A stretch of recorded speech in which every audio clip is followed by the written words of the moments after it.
Saloni, are you online? Good evening, everyone. Hello. Hello, Saloni, can you hear me? Yes, I can hear you. It has been started, podcast. Okay, you have already started the broadcast?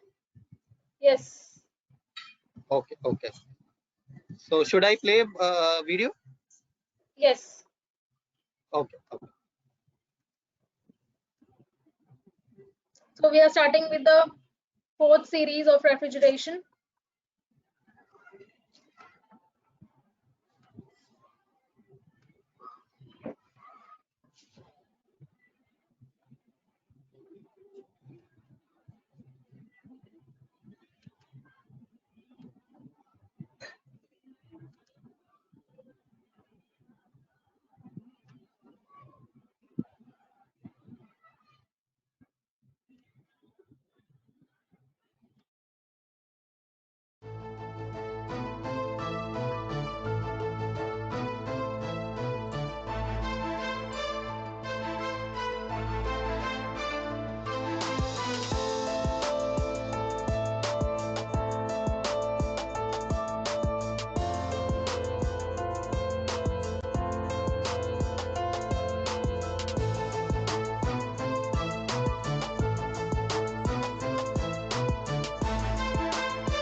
ISHRI, Indian Society of Heating, Refrigerating and Air Conditioning Engineers.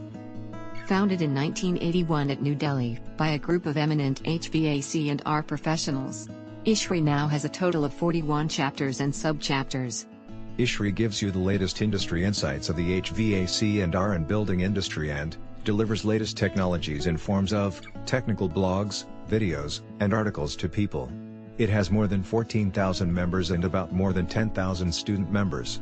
ISHRI releases various standards for HVAC and R building industry time to time. It organizes more than 800 events every year, including seminars, conferences, product presentation and more. ISHRI also provides handbooks and guidelines. ISHRI also has student chapters in more than 150 engineering colleges, to encourage Ravi, students are you online? and let them know about HVAC and our industry. Yes, sir, Visit I'm online. now, ishri.in, for more details. No display.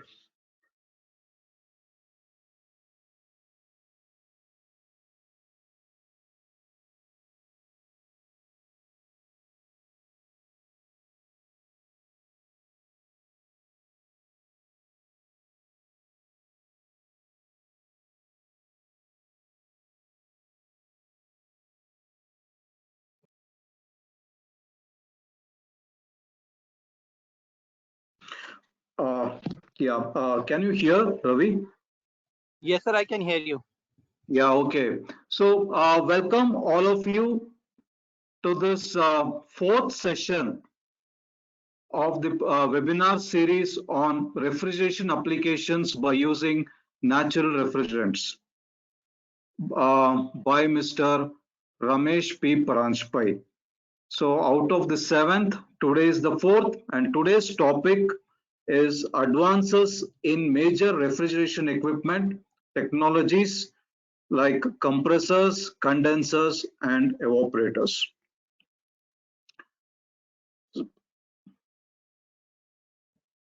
Yeah, I would like to give a brief introduction to our respected speaker, Sri Ramesh Paranjpai. Sri Ramesh Parashuram Paranjpai is the fellow life member of ASHRAE. He received the award from ASHRAE this year, 2020, for distinguished 50 years of service. Shri Paranjpa is also a member of the ASHRAE Fundamentals 2017 volume. He is the member of the committee.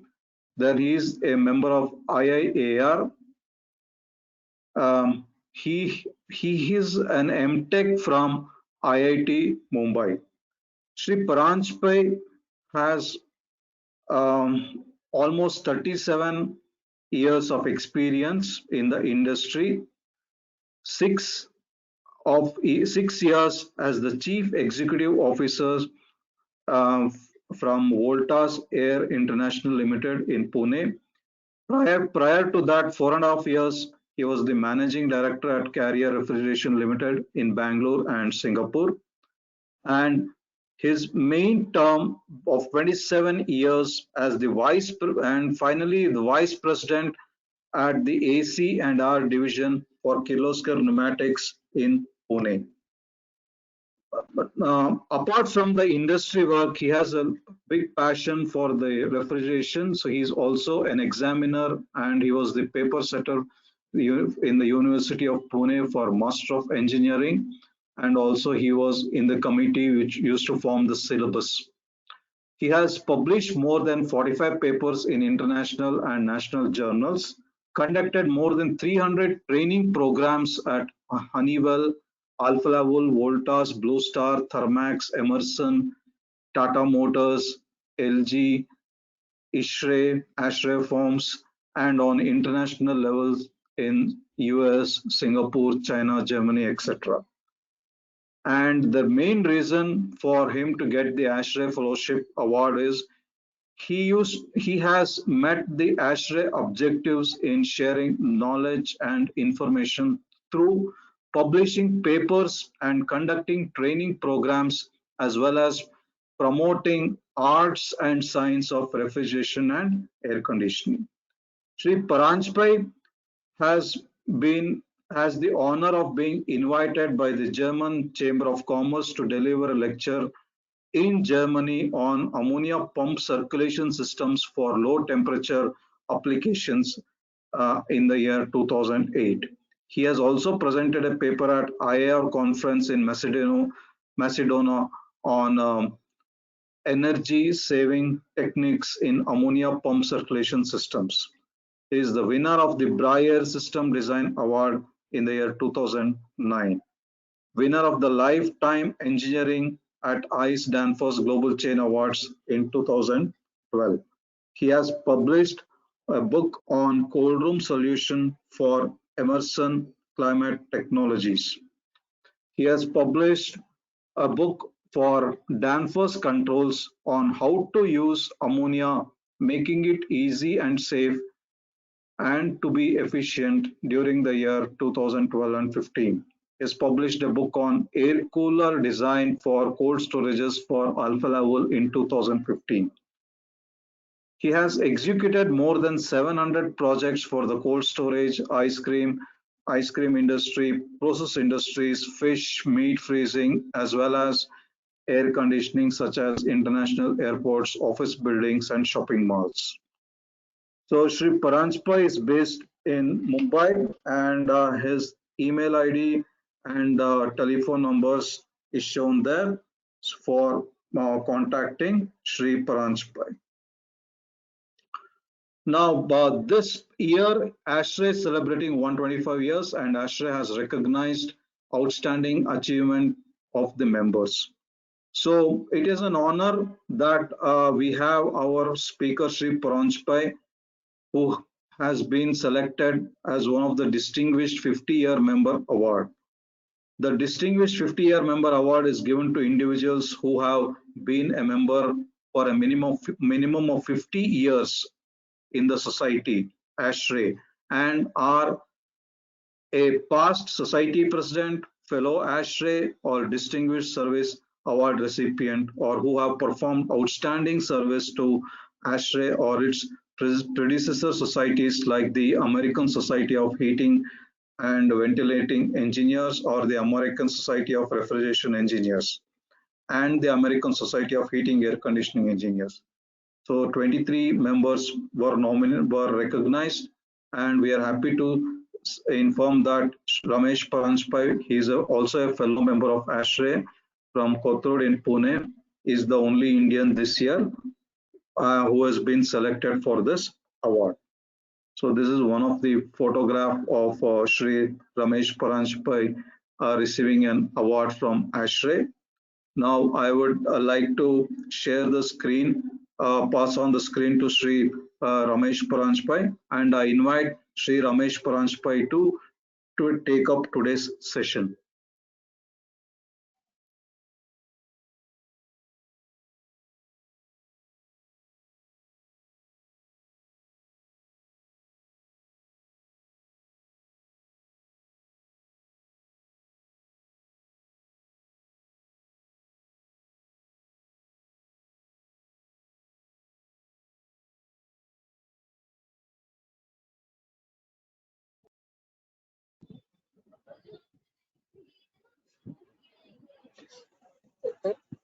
Ramesh sir, please unmute yourself.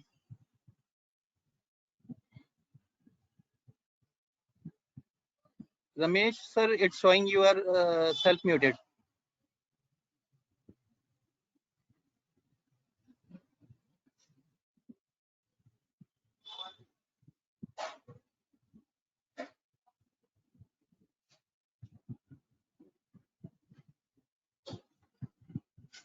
Ramesh sir, your screen is perfectly visible, but you have to unmute yourself.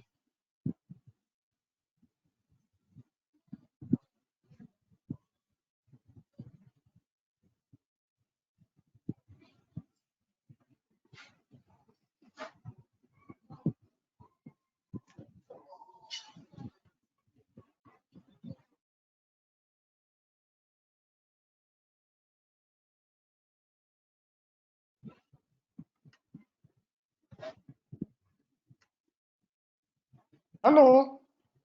Ramesh sir, I have just sent you unmute request, so please unmute yourself. Yeah. I'm Sir, we good. can hear you. We can hear Yes, you. Please yes. proceed. Now you are unmuted. Good. You can see my first slide. Okay.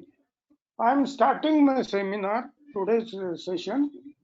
Last time we discussed various ammonia systems, cascade systems, two-stage systems, flooded systems, gravity flooded system, pump circulation system, etc. Today we are going to discuss what equipment we use in ammonia plants and the advances which have taken place over the years. Now in this session, let me tell you that when I'm talking about advances, I cannot restrict myself only to ammonia. I will cover the advances also in refrigeration air conditioning field in the areas of compressor, condensers and evaporators for other refrigerants also. Otherwise the session will be incomplete. So this is first part. Now we are going to the next slide.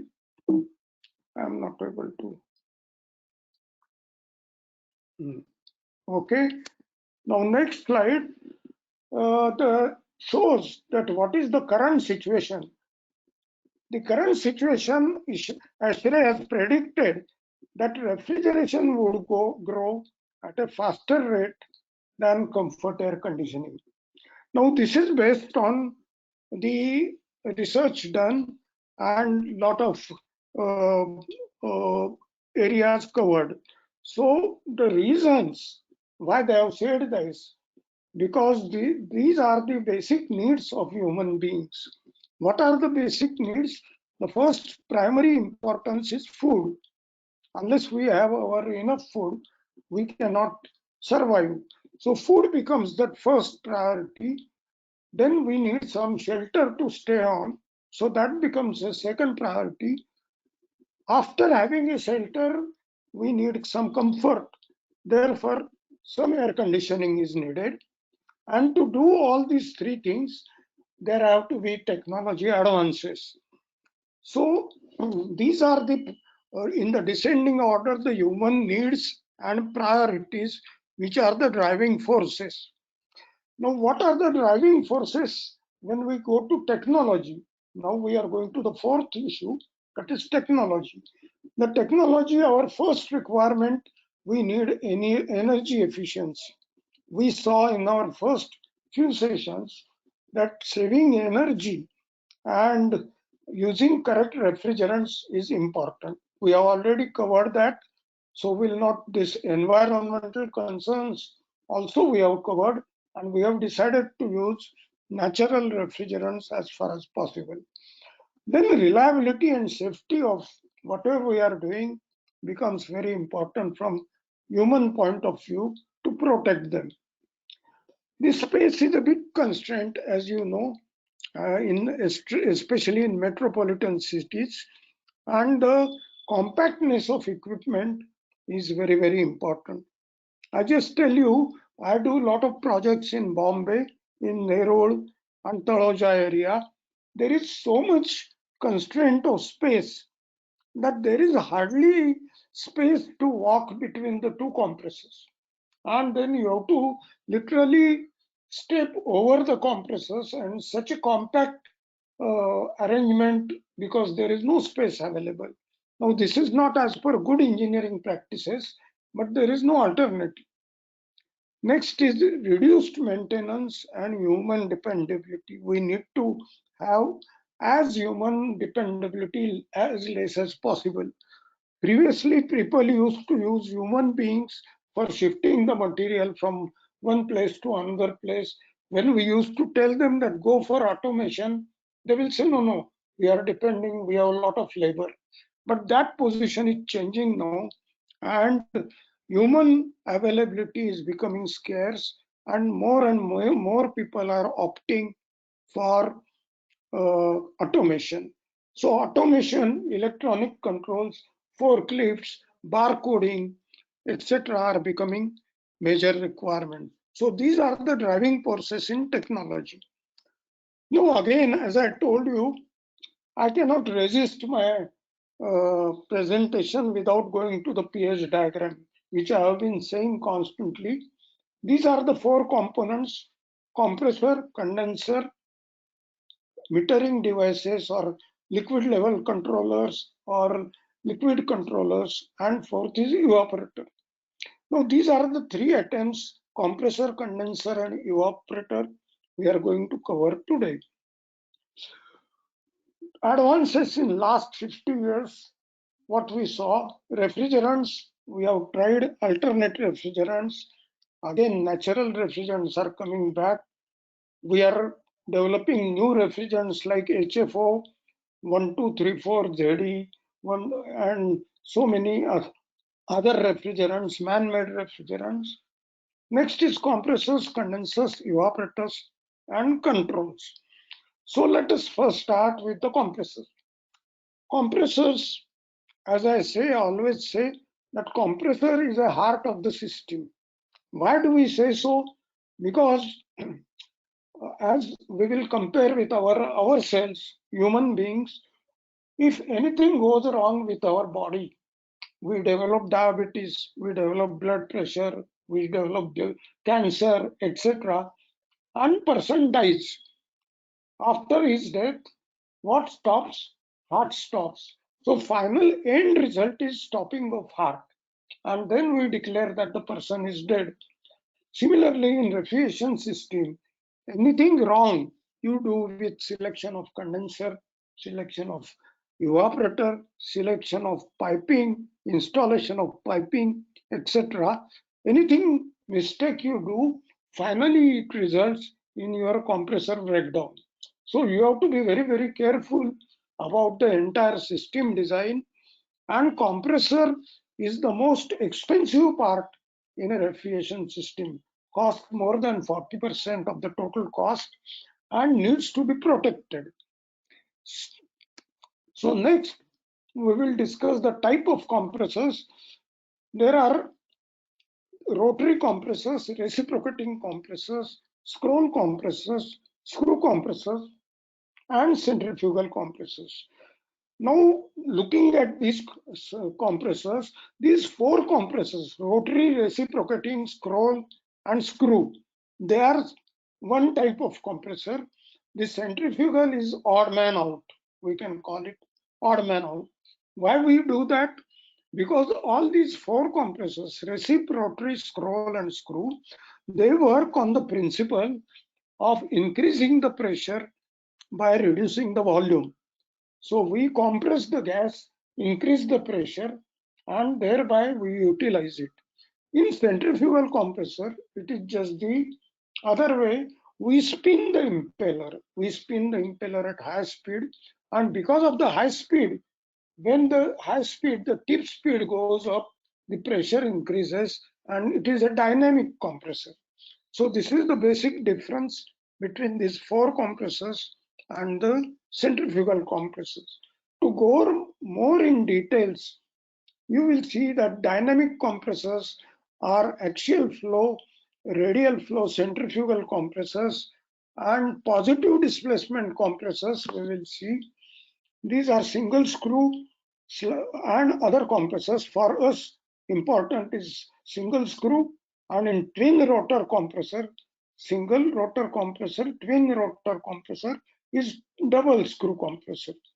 And in the reciprocating compressor, as we know already, our piston type of compressors.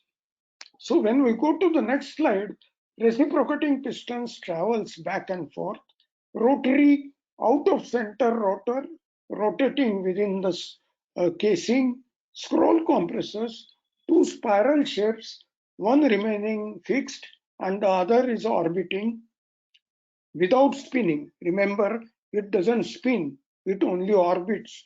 Screw compressor, two helical rotors, male and female, with each other, and they turn the same way in the same, like a thread, a screw and a nuts and bolt.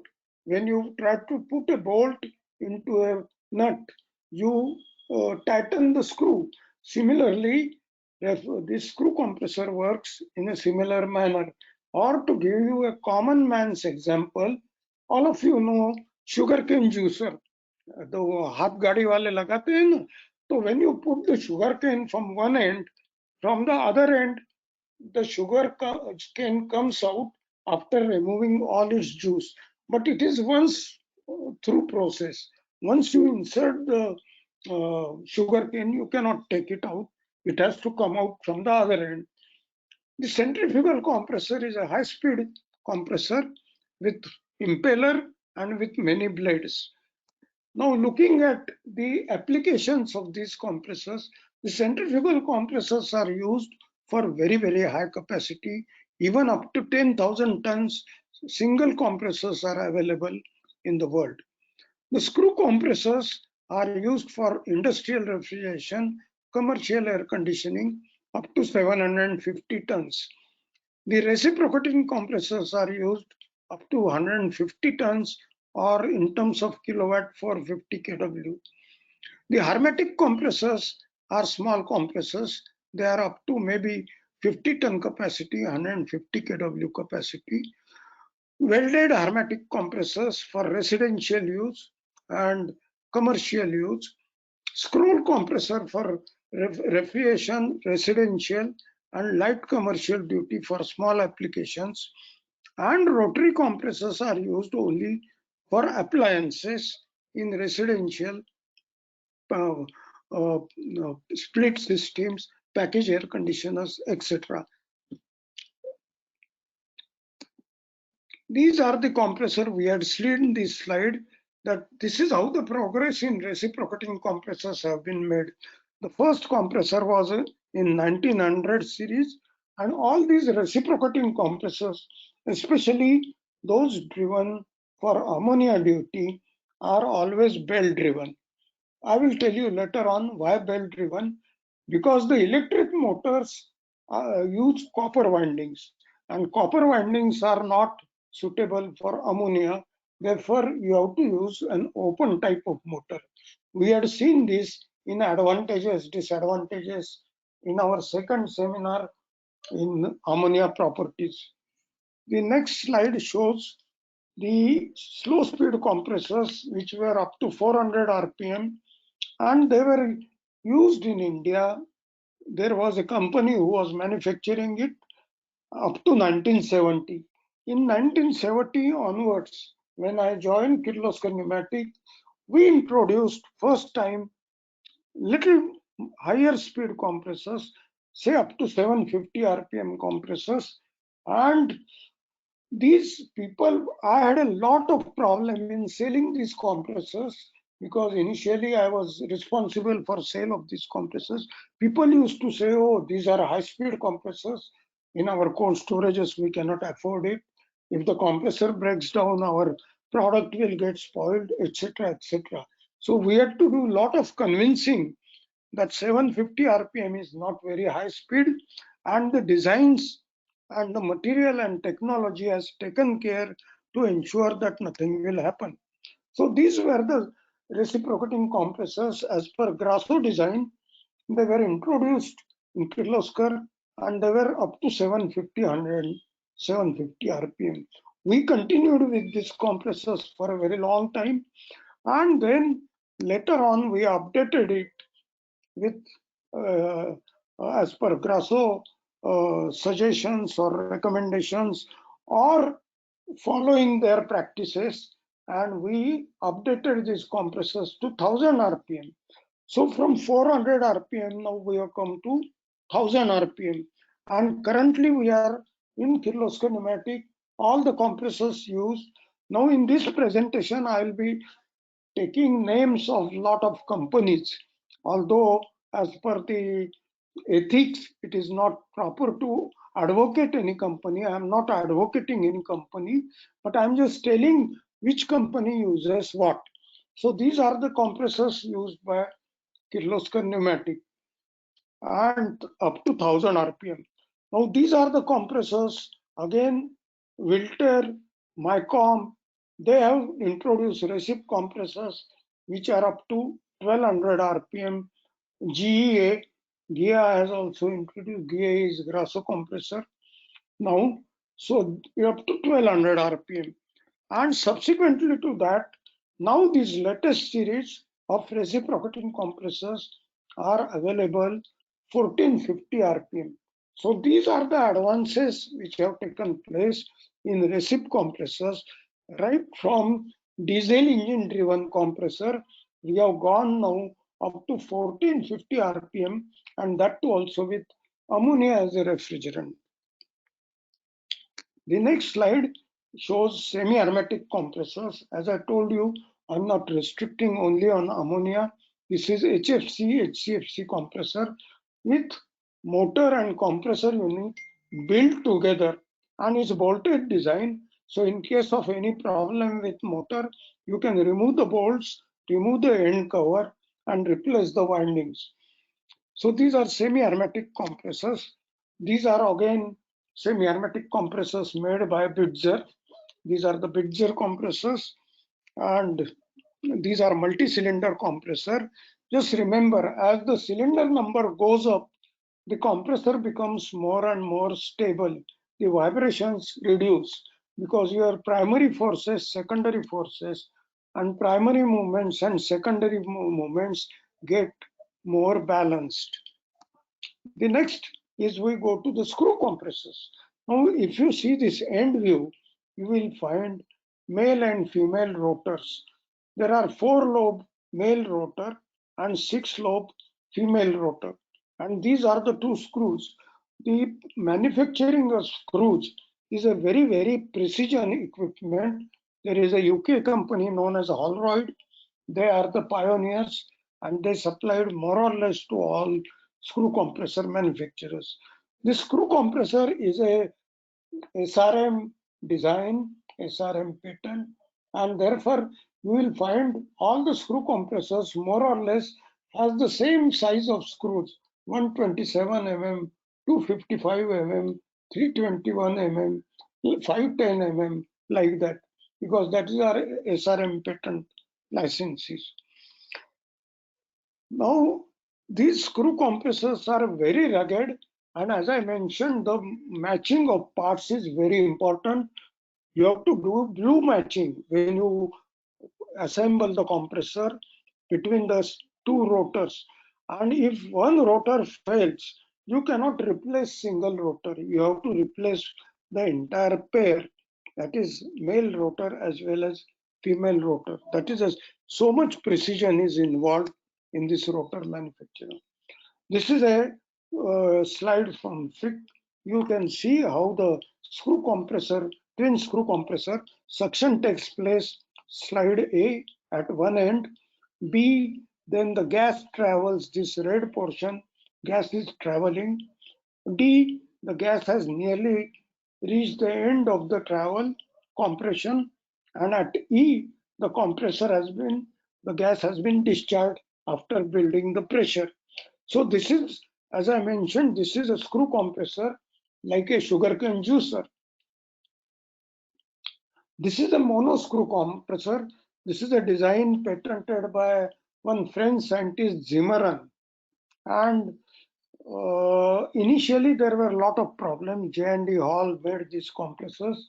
The problem was, although you can see single rotor, there are two star wheels, and the technology to make the star wheels is very, very important.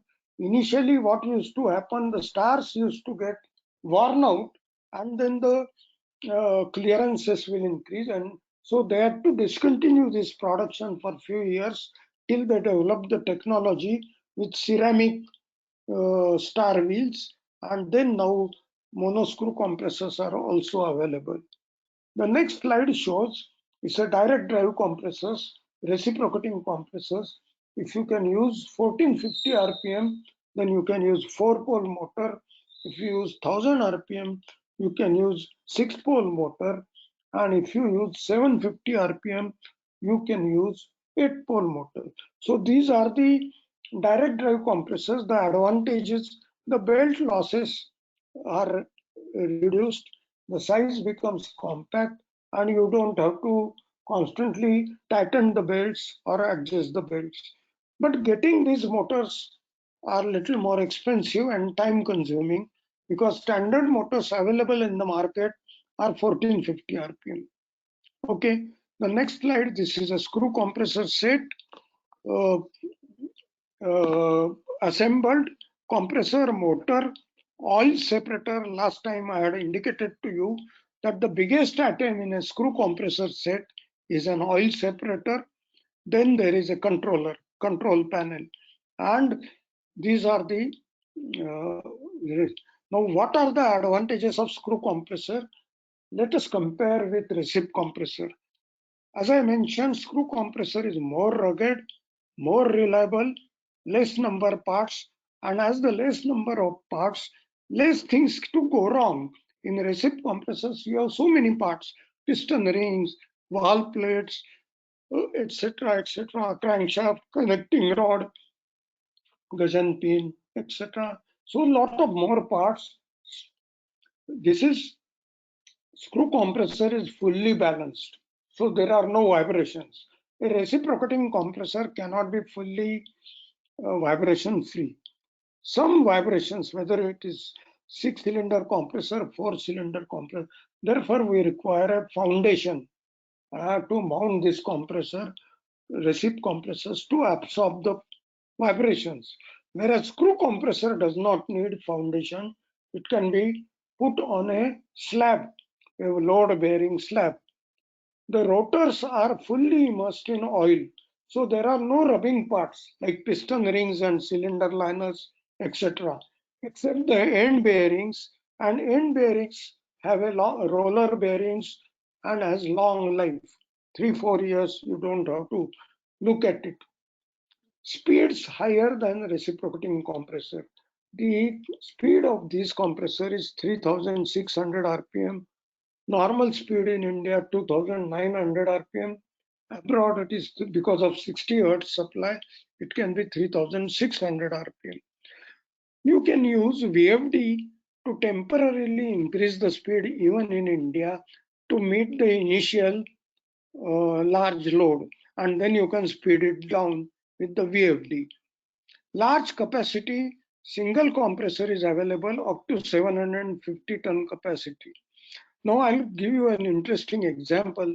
When we manufactured compressors in Kirloskar, initially we did not have screw compressors. So we did a very big job with Engineers India as consultants for IPCL Baroda.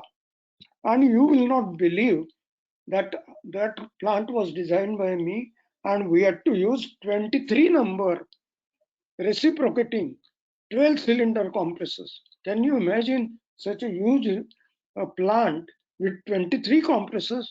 Now currently they have replaced it with 2 or 3 or 4 screw compressors. So because screw compressors of bigger capacity are available. The screw compressor has an external oil pump. There is no inbuilt oil pump. Hence, even if you reduce the speed, the lubrication does not get affected. Whereas a reciprocating compressor, you cannot go below a particular speed. External oil cooler is always installed, so you can control the temperature of oil to 60 to 65 degrees centigrade, and your oil properties are safeguarded. No suction and discharge valves are needed. There are no valves needed in the suction line or a discharge line. And the mean time between opening or mean time between failure is much higher compared to reciprocating compressors. There is a separate program. I conducted 2 to 3 days program only on screw compressors with atomic energy, Bombay, Trombay, but we don't have. I'm just giving you some very important slides. The advantages of recip. Now you will see so much advantages with screw. Why to use recip? The reciprocating compressor, just see, is a variable compression machine. So makes automatic adjustment to atmospheric temperature variations. If your condensing temperature is 38 degrees, 40 degrees, 41 degrees, the internal compression ratio is automatically adjusted. The screw compressor internal compression ratio does not change because of the construction of the compressor. And hence, if it has been designed for a particular condition, say 38 degrees centigrade, at 40 degrees centigrade condensing, there will be over compression, and then it will be flow back in the discharge line, or there will be an under compression. So these are the drawbacks of screw compressor, and therefore screw compressor consumes little bit of more power. Now this was challenged very vigorously when I made this presentation in Germany, in Nuremberg. People say, oh, how are you saying that screw compressor consumes more power? Then I had taken all the printouts of all screw compressor manufacturers, their software, and I showed them. I said, this is a recip compressor power consumption. Show me where your power consumption is lower. So this is important. The part load performance of multi-step, remember multi-step unloading compressor is much better than a slide valve control or a VFD control. This is a separate compressor seminar. I'm just giving the conclusions. I'm not showing those slides which show all these graphs. The next is published values of screw compressors. Always you will get the software with economizer. Now economizer is, there is a port on the screw compressor, and that port is maybe at 70% location, 60% location, or 80% location. Now if your capacity of the plant is less than 60%, then your port is bypassed, and then you lose the power saving benefits on part load. So these are the advantages of recip compressor. Recip compressor system requires much less oil. As you saw, screw compressor oil separator was a very big item. Now we go to the next slide. These are some of the varieties of compressors. This is a hermetic compressor used for only for HFC, CFC, HCFC refrigerants, not for ammonia. This is a rotary compressor for below 5 ton capacity, used again for man-made refrigerants. This is a rotary compressor. This is if you see the axis is concentric, but the rotor is eccentric. This is one type of design. The second type of design is the axes are eccentric to each other, whereas rotors are concentric. So these are two varieties. This is the most important compressor now, a scroll compressor. Scroll compressor, there are two wheels. They are orbiting. One is fixed into the right-hand side port. If you see, it has nuts and bolts. It is fixed into the casing. And the other one is mounted on the motor shaft. And it is orbiting. These are the two scrolls. And again, here the machining is a very precision machining. Scroll compressor efficiency after few months or 1 or 2 years goes on improving because of the scrolls. They do the rubbing against each other and they smoothen out. Therefore, the clearances volumes are reduced. And therefore, people who make scroll compressor, they say that scroll compressor efficiency gradually improves. The last compressor is our centrifugal compressor. This is the impeller and the diffuser. This is a two-stage centrifugal compressor. These are the guide vanes, the yellow ones which you see on the left side. So these are the guide vanes, and these are they control the capacity control of the compressor. This is the centrifugal package, the compressor, the evaporator, condenser. Now you will see here they use high side float valve, and condenser, whatever liquid is formed, it directly goes into the cooler. There is no storage, there is no receiver. The next slide you will see, these are the improvements in centrifugal compressors taken place over the years. When we started manufacturing these compressors in Kirloskar, the power consumption was 0.72 was considered as good. Then gradually this has dropped down. Now the power consumption is even as low as 0.32 kilowatt per ton. So very, very efficient centrifugal compressors are available. The next slide shows what are the advances taken place in last 50 years. Reciprocating compressor speeds have increased from 300 to 1500 RPM. Screw compressor 3600 RPM.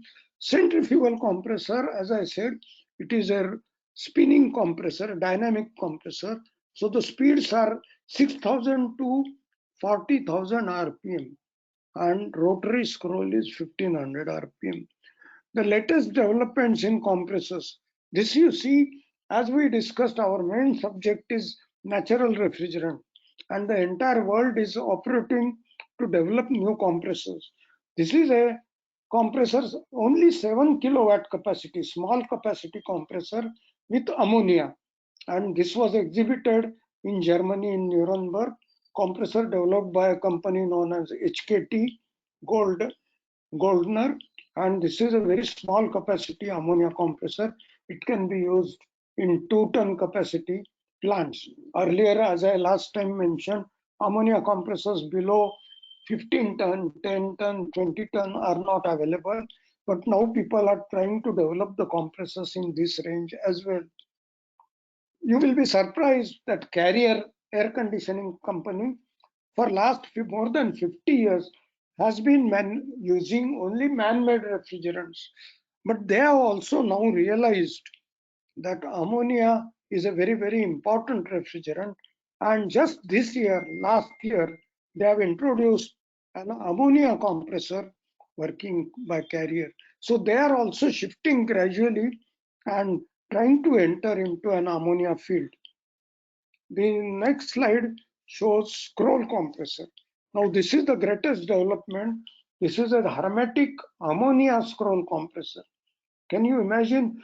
With hermetic compressor, an aluminum winding has been used because copper is not suitable.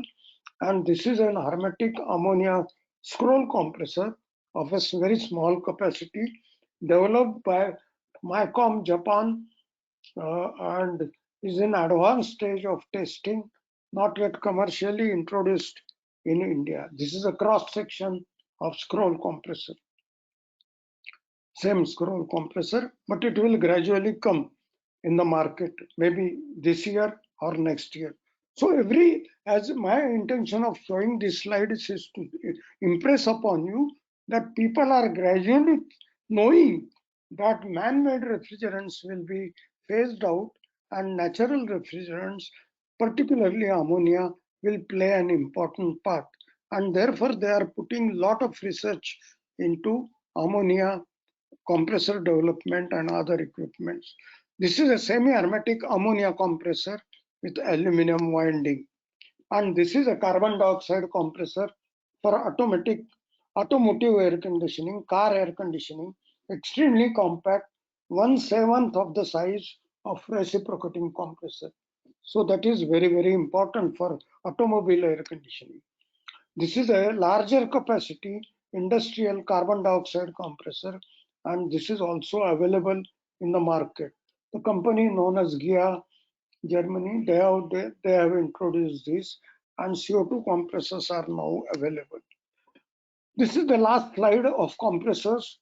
You will see semi-hermetic ammonia system cools the Dutch business apartment. Business apartments have been cooled 40,000 square meter in Netherlands with a completely, this is a Philips factory, 800 residential joint, 800 kilowatt ammonia heat pump with twin screw compressors, which does air conditioning during summer and heating during winter. So one compressor working, one compressor standby. So this is a new development which I wanted to show. This is an ammonia semi-hermetic screw compressor now developed by Kobelco from Japan, MICOM. This is available now. And these are the technologies, finished titanium centrifugal compressor impellers. These are being used now. In addition to titanium rotors, the development of magnetic bearings, the lubrication of compressor has gone and no oil is needed for the compressor. This is the trend associated with the result that compressors can run 25,000 RPM or 40,000 RPM speeds. The latest designs are these Danfoss turbocore compressors, which are oil-free compressors and centrifugal compressors, and they can run totally controlled with digital motors and speed controller and very, very efficient compressors. These are the Danfoss. This is a cutaway view of the Danfoss centrifugal compressor. They have used it suitable for 1, 2, 3, 4 JD man-made refrigerant. These are available for the packages. These are the packages built with 2 compressors. This is a package. This is ammonia screw compressor package and CO2 package. This is propane package. Okay, we have taken a lot of time in compressor. We'll go to now condensers. Condenser is a heat rejection device, and there are 3 methods of heat rejection: conduction, convection, and radiation. Conduction is molecules travel from, they hit each other and transfer the energy. Just to give you a simple example, if you hold an iron rod on a gas stove, gradually your other end will become warm. You are not moving the iron rod, but the molecules are vibrating and they are transferring the energy from one to another. In convection heat transfer, the molecules travel themselves from one place to other place and transfer the heat or cooling effect, like air conditioning plant in which we circulate the air. And the last is radiation, when solar energy heats the Earth's surface without heating the medium in between. This is the important point of radiation. If the medium does not get heated, only wherever it strikes, it heats the product. This is the heat rejection. Again, a pH diagram. You see the refrigeration effect here is shown down below. The work done by the compressor is shown, and the condenser heat rejection is shown. The condenser heat rejection comprises of desuperheating, condensing, and subcooling. These are the three zones. Maximum area of the condenser is used for condensing and not for desuperheating. The type of condensers are water-cooled condensers, which are atmospheric natural draft condensers, shell and tube water-cooled condensers, evaporative water-cooled condensers, plate type PHE water-cooled condensers, and finally air-cooled condensers for all refrigerants, including that for ammonia. The important points for use in ammonia: air-cooled condensers, natural condensers, vertical condensers, evaporative condensers do not require additional cooling tower and its equipment. They are self-operating type. Whereas quality of water is very, very important for condensers like PHE, plate heat exchanger, or shell and tube condensers, because the passages are narrow and the tubes need cleaning internally. So water quality is very, very important for these. The most compact condenser amongst all condensers is a PHE condenser compared to evaporative condenser, shell and tube condenser, or any other condenser. In condenser, we need to design three things. One is quantity of air, second is quantity of water, and third is heat transfer area. These three things need to be designed and selected by the engineer, application engineer. Evaporative condenser and natural draft condensers have both heat and mass transfer at one place. Just remember, this is very important point. Whereas shell and tube condenser and PHE condensers, only water is heated 30. If you circulate 32 degrees water, it may come out at 36 degrees centigrade. But the quantity of water does not change. It remains the same. And then you reject the heat into a cooling tower where the water evaporates. So these two heat exchangers, PHEs and shell and tube, do only sensible heat transfer to water. Most energy efficient, if you ask me, for our current session is evaporative condenser. These are various type of condensers: water-cooled condensers, which is atmospheric condenser, and very largely used, you will find in block ice plants and cold storages. If you travel in Bombay Pune Road, you will find at Vashi, at so many places, these natural draft condensers are fabricated at site and installed at site. These are the banks of tubings on which the water is spread, and as the water is falling down, the ammonia is condensed and water falls into the tank. So these are quite efficient, but the wind losses are very high. We don't know in which direction the wind will flow, and therefore these are many times the tubes do not get fully wetted. These are vertical condensers. Vertical condensers is ammonia is on the shell side and water falls inside the tube by circulating from top to bottom, is whirling action. So these condensers, where they are used, where the quality of water is very dirty. For example, I will tell you just to make a point. I have used these condensers in fisheries plant at Gadre Marine in Ratnagiri, because fish wash water is extremely dirty and you cannot remove all sediments from the water. So this water cannot be used for shell and tube or PHE condensers or any other condenser. In a vertical condenser, when the condensers are operating, you can clean the tubes. That is the most advantageous thing in vertical condensers, and they are very useful for certain duties. And the next condenser is shell and tube condenser. All of us are aware of that. These are used in package air conditioners, built into a factory-made packages where you can assemble chiller, condenser, compressor motor, receiver, everything on a common frame, or they can be put into containers. So these are shell and tube condenser.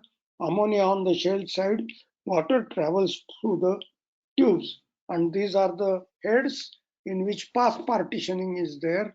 So water travels either in 4 passes, 6 passes, 8 passes, like that, 8 times through this condenser. These are the most important condensers, which are evaporative condensers. And in ammonia plants, I would strongly recommend use of evaporative condensers, because as I mentioned, the condenser does both the functions of cooling tower as well as condenser. You don't need separate cooling tower. This is a construction of an evaporative condenser. You can see the water is falling from from the top is sprayed water, and the superheated refrigerant gas, this red arrow, is entering inside the tubes, and liquid condensed refrigerant comes out. The water in the meanwhile transfers the heat. Water gets converted, a little bit heated, and falls down. The wet bulb temperature, it works on the wet bulb temperature design, not on dry bulb temperature design, and therefore is little bit more efficient compared to other condensers, because wet bulb temperature is always lower than the dry bulb temperature. You will see this is another type of evaporative condenser where there is a de-superheater built on the top of it. So some portion of the tubes are not sprayed with water.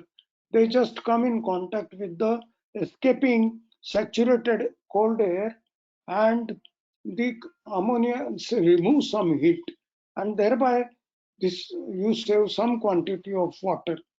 So this is Baltimore condenser slide which I have taken from them. The next is evaporative condenser de-superheater, which we discussed just now. And the next is EcoMesh ammonia air-cooled condenser. This is an air-cooled condenser, and you will find on the right side there is a pad on which there is a spray header. So when the condensing atmospheric temperature goes up, then it is activated and the water is sprayed on the surface. Water evaporates, and thereby the temperatures and pressures come down. So water is not constantly used, only used when the ambient temperature exceeds during a particular season in the whole year. These are the dry type coolers which I mentioned. These are the evaporative coolers. Now the important, I cannot resist myself by going into some theory, important formulas for designing evaporative condenser. As I mentioned, the L by G ratio is important. L by G ratio is liquid, that is quantity of water to quantity of air. Why I'm saying this? Because you just, those who are in the business, if you float an inquiry for an identical condition, you will find different manufacturers of evaporative condensers indicate different water quantities and different air quantities. And then they claim the advantage that our evaporative condensers consume less power because it is using less air, etc., etc., etc. I will not go into those details, but this L by G ratio is a very, very important parameter if you want to design a most optimum evaporative condenser. This is a process which takes place in evaporative condenser. The bottom line shows the wet bulb temperature, air wet bulb temperature, it is increasing gradually. Water temperature, inlet water temperature, outlet water temperature, more or less they remain uniform. And the top portion is the condensing temperature. These are the coils. So this is a condensing phenomena in evaporative condenser. Now this is a comparison of dry bulb shell and tube condenser and evaporative condenser. You will find dry bulb temperature remaining same, wet bulb temperature remaining same, water tank temperature remaining same. The condensing temperature in case of evaporative condenser is slightly lower because it is 38 degrees centigrade, whereas water cooled condenser inlet temperature 32, outlet temperature 36, and condensing becomes 40 degrees centigrade. So it consumes little bit of more power. The power consumption comparison, if you see the evaporative condenser, the COP coefficient of performance is better than the shell and tube condenser with cooling tower. The next slide is evaporative condenser. Will go through quickly the advantages.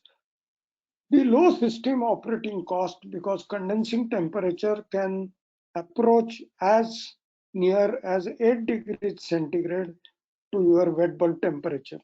For example, if your wet bulb temperature is 29, you can get 38 degrees C condensing temperature, as we saw in our last slide. Then fan horsepower is comparable to cooling tower and condenser system and is about 1/3 of that required for air-cooled condenser because of the low pumping head and the reduced water quantity. So your horsepower requirement for pumps becomes much lower, is approximately 25% that is required for normal shell and tube condenser and cooling tower devices. The evaporative condenser combines cooling, condenser surface, water circulating pump, everything as a one piece. This reduces the cost and installing separate components of cooling tower, piping, etc. is not needed. Since the evaporative condenser utilizes efficient cooling, evaporative cooling, less heat transfer surface, fewer fans, fewer fan motors are required, resulting in 30 to 50% saving compared to air-cooled condensers. Space saving is quite a lot because you don't require separate space for cooling towers and shell and tube condensers. So this is another advantage. The next we go to PHE condensers, which are ammonia condensers also, which are semi-welded design. That is, one plate is fully welded through which the ammonia passes, and the second there is a gasketed plate in between, gasket is in between, through which the water flows and the heat transfer takes place. These are very efficient condensers. The approach is very low and you can get very low condensing temperatures with this also. The unique design of plates gives very superior performance. The another thing is they can withstand very high condensing pressures. These are all stainless steel plates. Very excellent heat transfer because of the passages are very near to each other and very high velocities. Lower ammonia charge compared to any other condenser. This is one of the most important advantage. The charge, when we discuss low charge systems, you will remember that both PHEs were used for condenser as well as evaporator. So this is the application of PHE condenser. The lower water quantity requirement is one of the thing. Very small footprint, very compact design, easily accessible plate bank, You can just remove the bolt and the plates can be taken apart. Lower operational and maintenance cost, but only thing is requires additional cooling tower water in a system. These are air-cooled condensers. In ammonia, normally in India, we don't use air-cooled condensers because water is available. But I have designed one plant for Saudi Arabia where no water was available. It was a date storage, खजूर जो बोलते हैं उसका storage था, and the condensing temperatures were much above 52 degrees centigrade, 52 to 53 degrees centigrade with ammonia, and we have used large capacity air-cooled ammonia condensers also. Of course, the disadvantage is power consumption is high, but there is no alternative. There is no water available. These are air-cooled condensers, as you see, the cross-section of the same. Baltimore, they make it, and so many. Thermofin, they make it, Germany, and so many companies, they make ammonia air-cooled condensers. This is another design, tube-in-tube condenser, of course used for HFC and HCFC refrigerants, but these are very compact condenser. There is an outer tube and inner tube, which is a corrugated tube or a specially designed tube, and this is used in a package air conditioners. In carrier air conditioning, we used to use these type of condensers because the whole system becomes very compact. So these are tube-in-tube condensers. These are shell and coil condensers. This is a different variety of condenser. Hot gas enters, liquid comes out, and there is a water on the shell side. The quality of water, as I mentioned, is very important for some condensers, like PHE condenser especially, and you need to have a water softening plant. The pH needs to be controlled between 6.5 to 8.5. Rest of the properties I will not read. These will be available when I will send you the presentations. You can see the comparison of sizes, shell and tube, tube and tube, and PHE. PHE is a very compact condenser. Now, what are the latest advances in condenser? The evaporative condenser tube arrangement is important. The Evapco condensers has these elliptical tubes, and other condensers are round tubes. So if you see, when water is falling, there is more contact between the water and the tube in elliptical tubes, and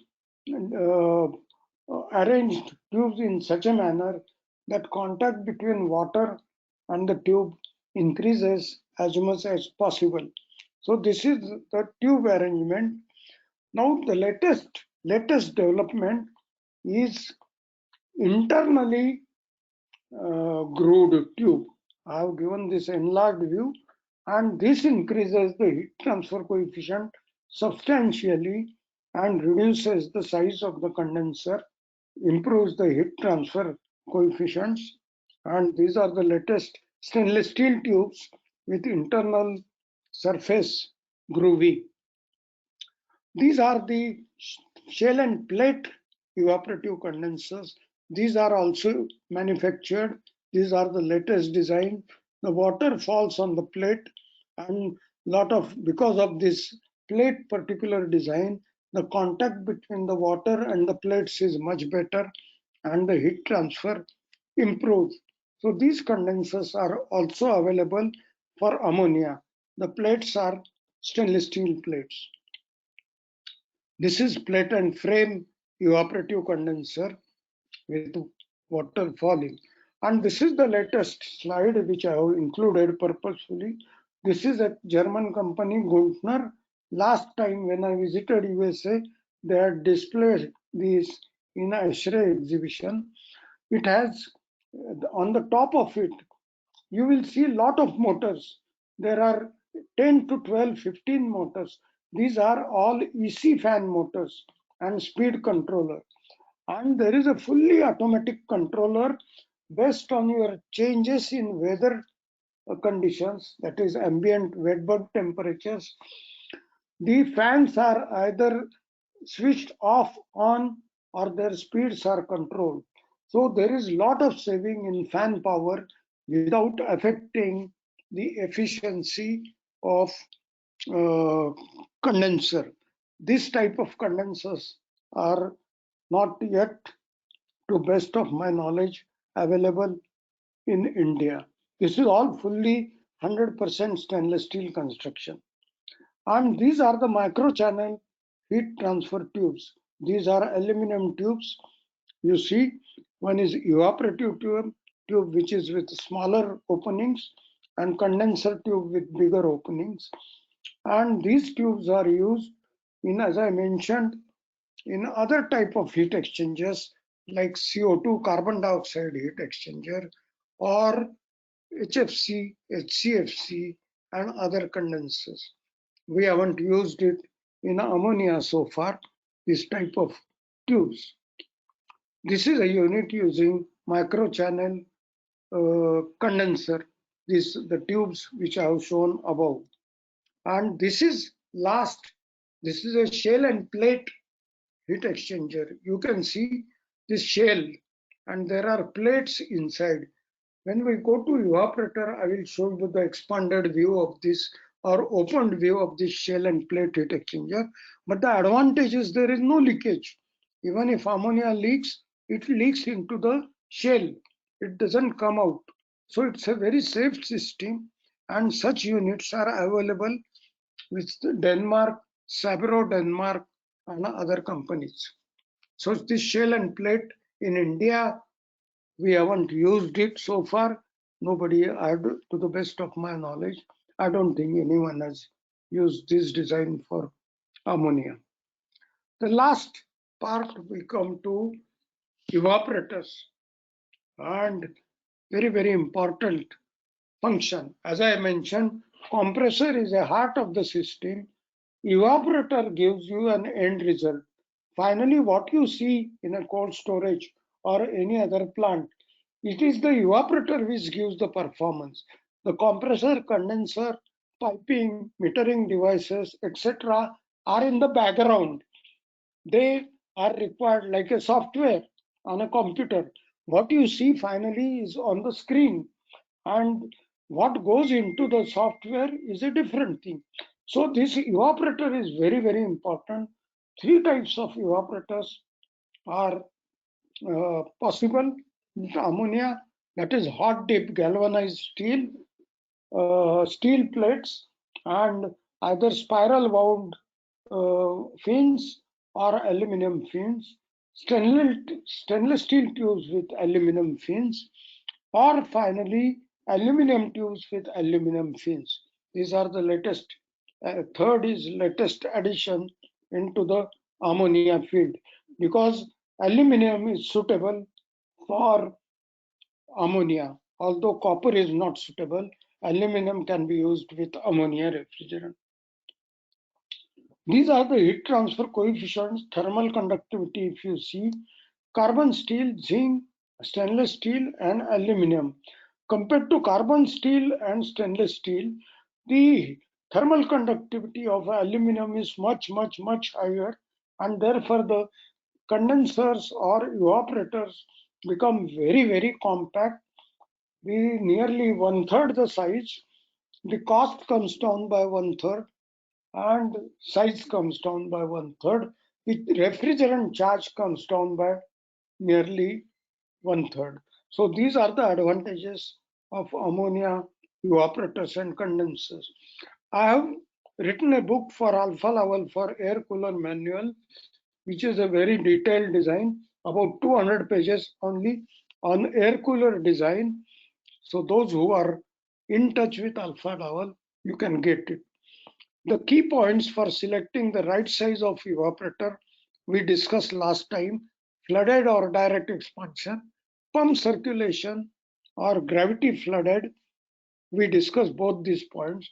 Now today we are going to talk about fin pitch square pitch to use or triangular pitch, coil capacity selection based on MTD, TD1 or LMTD, air cooler total surface is important or coil internal volume is important, quantity of air, airflow direction, material of construction just now we saw, tube diameters, etc., coil face velocity, etc., etc., etc.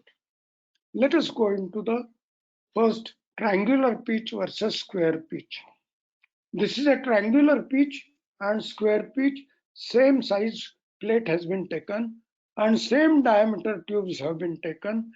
The triangular pitch is 38 mm distance, 33 and 38 mm distance, and this is 42 mm, 50 mm.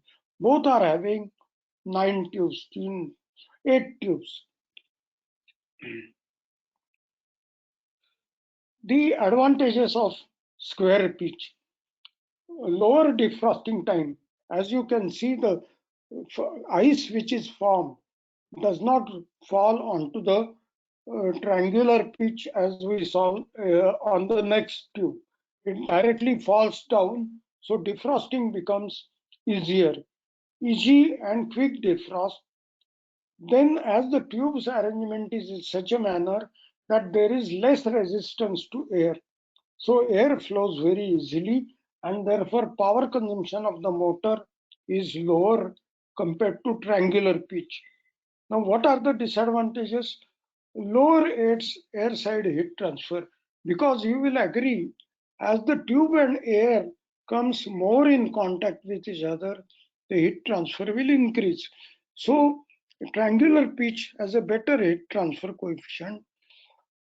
So here higher fin temperature results, larger air cooler compared to triangular, naturally to compensate for the loss in heat transfer coefficient, the cooler becomes slightly bigger, and the cost naturally when becomes bigger, the cost becomes bigger.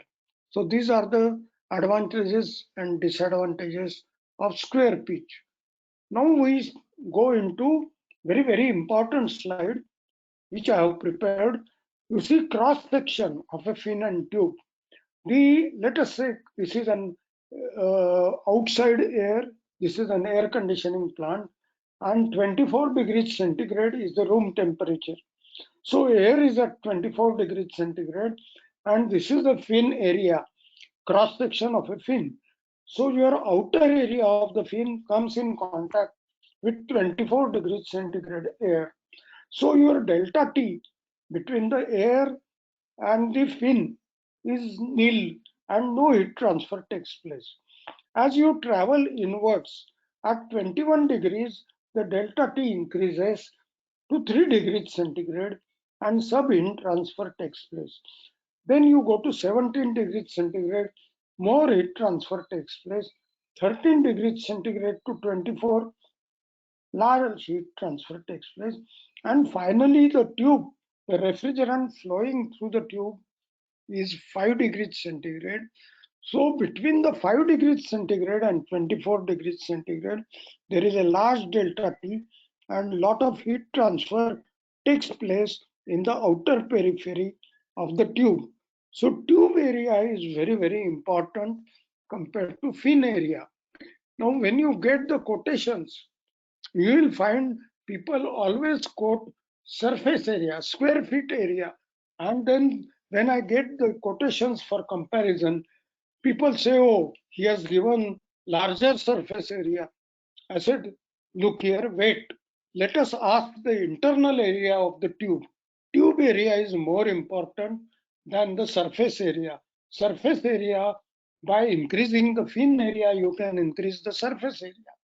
But that area is not as effective as tube area. So tube area is more important than the fin area. This, as you see, 1 by 1 square pitch, 1 by triangular pitch. So these are the different recommended temperature differences for selecting the air cooler. This has been taken 2.2 to 3.5 for positive temperature, high humidity. As you go on for lower humidity, you can select your TD difference for air cooler selection, air on temperature minus saturated evaporating temperature. You can go on increasing. The airflow direction is important, draw through or blow through, very, very important. And this is selection of TDs. This is a draw through or a blow through design fan configuration. The left hand figure shows draw through, air is drawn over the coil, and the right side shows blow through design, the air is blown over the coil. Now which is better? If you see the blow through design and draw through design, and same 1 degree centigrade inlet temperature, the motor heat gain takes place. The air coming on the coil is at 1.2 degrees centigrade. The outlet air in both the cases is 1 degree centigrade. But in one case, the air coming on the coil is 1.2 degrees centigrade. In other, it is at 1 degree centigrade. The heat gains of the motor takes place after the coil. So if you plot this on a chart, draw through or blow through, I've worked out the LMTDs. 10 degrees centigrade is evaporating temperature, 0 degrees centigrade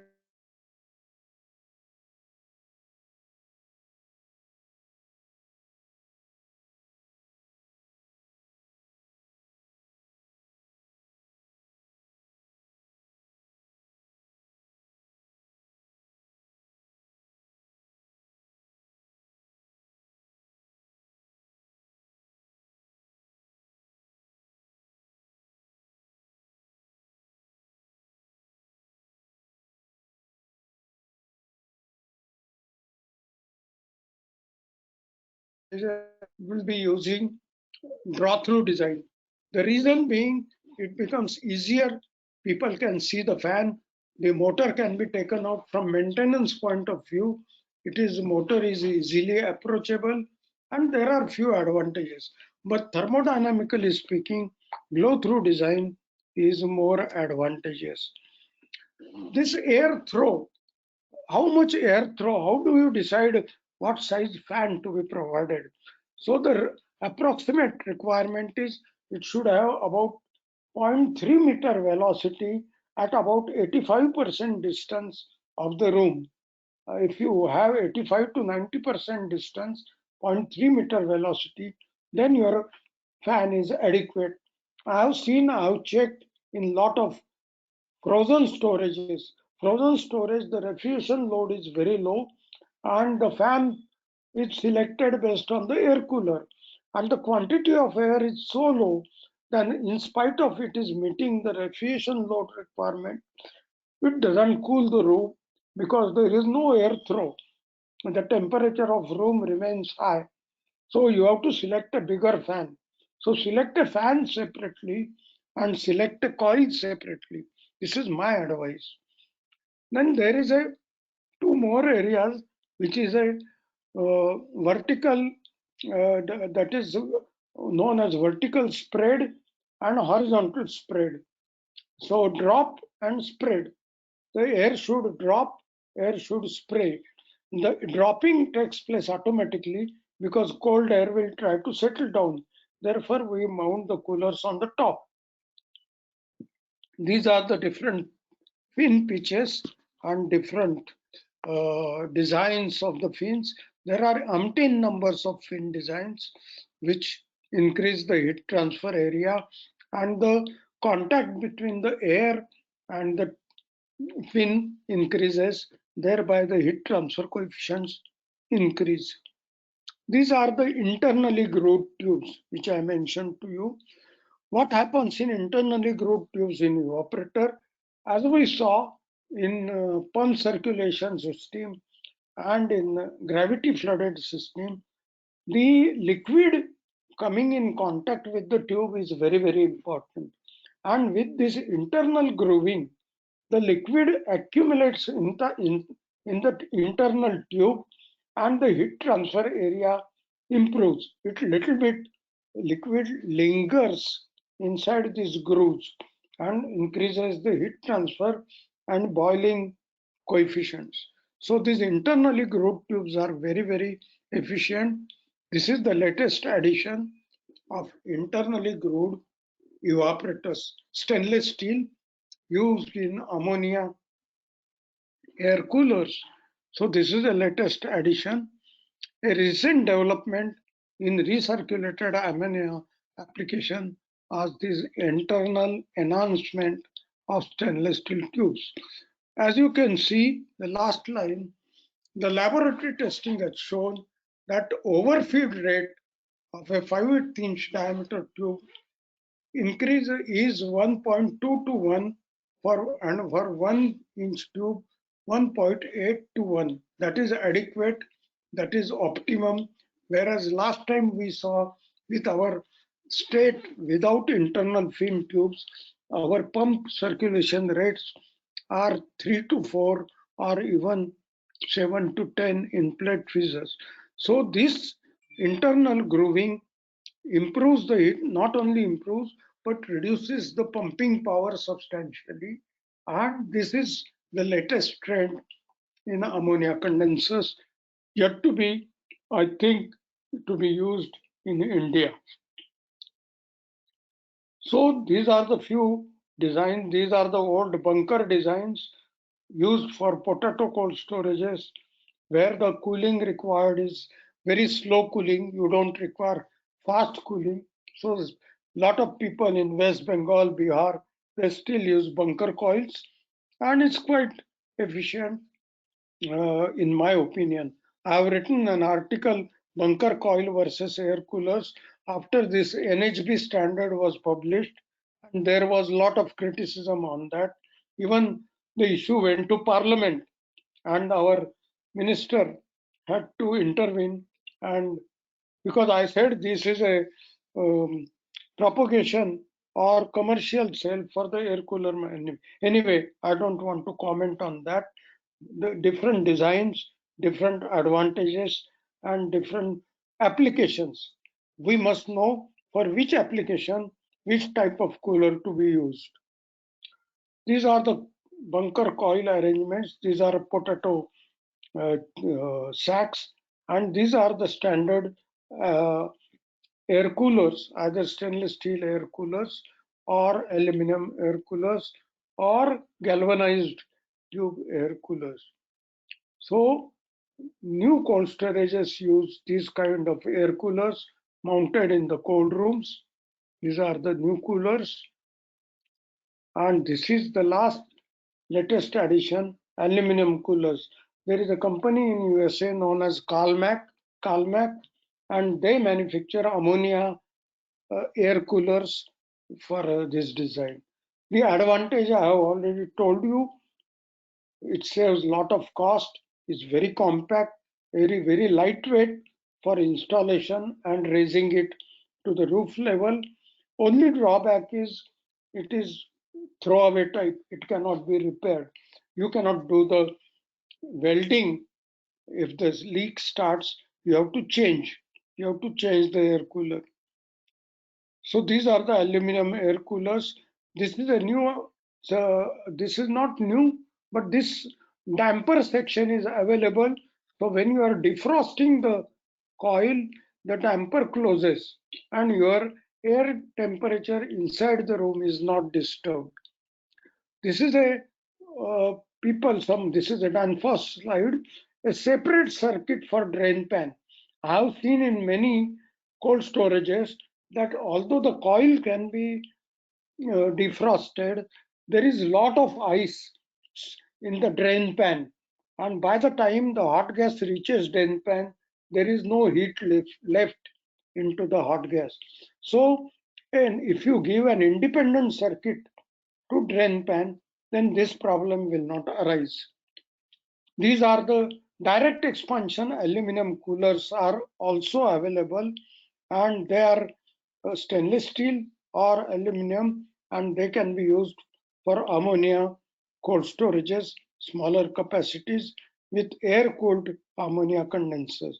So all possibilities exist for ammonia, nothing is banned. These are the carbon dioxide CO2 coolers. These are the gas coolers. And the last few slides are shell and tube chillers. These are flooded chillers. The surge drum is mounted on the top of the shell and tube chiller. The ammonia is on the shell side. Water is inside the tube. Water or brine. It can be calcium chloride, sodium chloride, or propylene glycol, whatever it is. The most important point I want to show you, a lot of people, I have received some questions on my last presentations that we are getting liquid into our compressor in a flooded system. The problem is velocity. There are two forces acting on the droplets of ammonia liquid. One is compressor pull and the second is gravity pull. We have to ensure the velocity is so low that gravity pull is more than the compressor suction pull. Then no liquid will enter into the compressor. And to do this, if you see on this surge drum, there are 3 pipes. I have seen even chillers with 6 pipes. What is the advantage of this? People are not unnecessarily putting this pipe. They are reducing the velocity of gas going into the surge drum. So only gas enters the surge drum from where it is sucked by the compressor. And because of 3 connections, the velocity is substantially reduced. This is important point to be noted. The last is alpha level U-turn PHE chillers. I've used this for chilled water application in fisheries. You can get chilled water as low as 2 degrees centigrade for fish washing with these PHE chillers. The ammonia charge considerably comes down because the accumulator is very small, and there are a lot of other advantages, compactness, etc. Chances of liquid coming to compressor are eliminated because the accumulator is built in with the PHE. This is a falling film cooler similar to evaporative condenser. You can get water as low as 0.5 degrees centigrade chilled water. It can generate even the ice plates, and ice can fall down and you can melt it. So these are and this is the, as I mentioned, a shell and plate heat exchanger. You can see these are very huge, can be built. That lady is standing next to this shell and plate heat exchanger. The plates are surrogated plates and they are inside this shell. This can be used as a condenser as well as evaporator. This is a spiral feed heat exchanger, and these are different types of freezers. A plate freezer, carbon dioxide plate freezer manufactured by DSI Denmark. I've used it in one of the plants in fisheries plant. Vertical plate freezers, they are normally used on the shipping application. Spiral plate freezers I'm using currently in one of the freezing plants in Pune for some other items like samosas and for some prawn and some other items. And this is my last slide. I think I have exceeded already 5 minutes, tried to make it as compact as possible, but this is a big subject. I will again, as I mentioned, I'll post my presentation. You can study it in detail. If you have any questions, you can contact me. I have replied all earlier questions raised by you, but kindly note that the questions should be related to our presentations and not general purpose questions like what in a comfort air conditioning or some other applications or some other usage. Thank you very much. I thank the organizations and all the people who are listening to me once again, and see you on next Friday. Thanks a lot. Bye. Yes. I'm handing over back. Yeah, thank you, sir, for the elaborate presentation.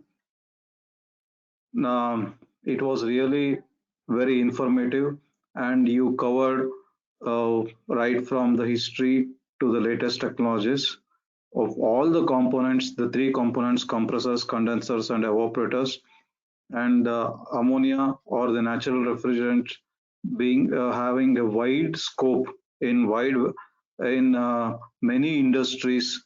I think you have covered almost all industrial applications. It was a very good presentation, sir. Thanks a lot.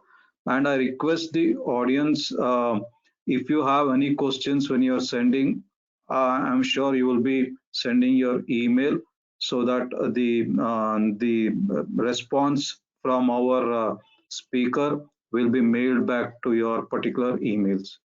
So that is one request. If you have not sent your emails, please send us your email with the question.